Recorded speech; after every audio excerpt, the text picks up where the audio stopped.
Gens, aujourd'hui, on va parler du Shiba Inu. Ce que je vois sur le Shiba Inu, c'est premièrement, on avait ici notre pic, notre retracement de Fibonacci, qu'on va partir du top jusqu'au bottom. Puis ça va nous donner deux niveaux, le 1.618 puis le 2.618. Le 1.618, si on regarde, c'est là où j'ai vendu mon Shiba Inu. Donc, on voit vraiment que ça allait marquer le top de notre vague 3 du Elliott Wave, que c'est là que j'ai vendu mon Shiba Inu. Maintenant, si on fait un retracement de Fibonacci, puis qu'on regarde à partir du bas de la vague ici à ici, on voit qu'on a touché le 0.618, qui est un niveau très important sur les crypto-monnaies. Non seulement on a touché le 0.618, en fait, c'est pas juste sur les crypto-monnaies que c'est important, mais c'est toujours important. On a aussi formé notre vague ABC corrective, puis notre vague B, comme ça ici. Si on regarde le point entre le 1.272 et le 1.618 de Fibonacci, on a ici une zone d'achat entre le 5276 et le 4675. Donc, en ce moment, on est en plein dans cette zone-là. Donc, c'est possiblement un excellent niveau de rachat.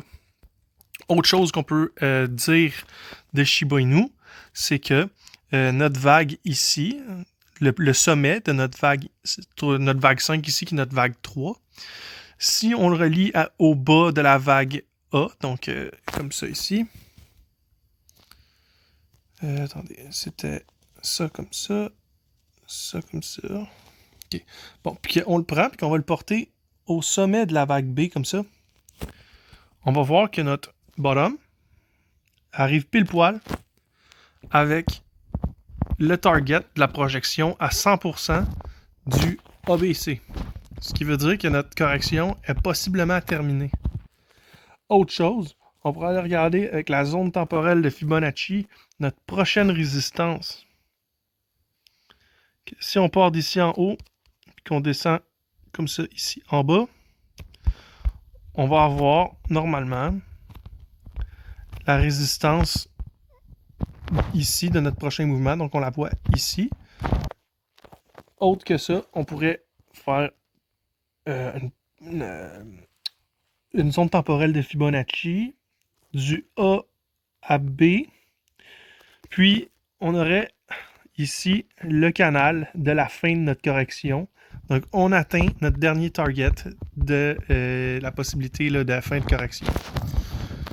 Zone temporelle, encore une fois, si notre correction ici, elle est terminée, donc zone temporelle, le sommet de notre première vague devrait arriver quelque part entre le 5 novembre et le 8 novembre 2021. Donc, clairement, si ça c'est notre top, notre bottom, on devrait avoir bientôt là, une hausse sur Shiba Inu. Donc, si on regarde, qu'on fait un retracement de Fibonacci à partir d'ici, de comme ça, ici, du top au bottom, on va voir que notre 1.618 est à 0.00, on va dire 11 694. Ce qui converge un petit peu avec notre 2.618 qu'on avait ici de notre première correction. OK, de notre ABC ici, notre premier ABC. Donc, clairement, ce qu'on peut voir, c'est que Shiba Inu a une zone de résistance majeure. Vraiment majeure. Si on pousse comme ça, qu'on reprend nos targets.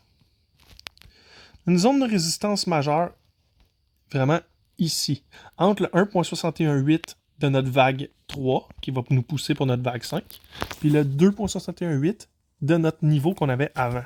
Donc, la zone où on va chercher à vendre, ça va être entre le 12 350 et le 11 694. Donc, ça va vraiment être la zone optimale de vente pour sortir de Shiba Inu. Pour l'instant, Shiba Inu reste sur un niveau d'achat excellent. C'est tout ce que j'ai à dire pour aujourd'hui. Je vais vous souhaiter une bonne journée.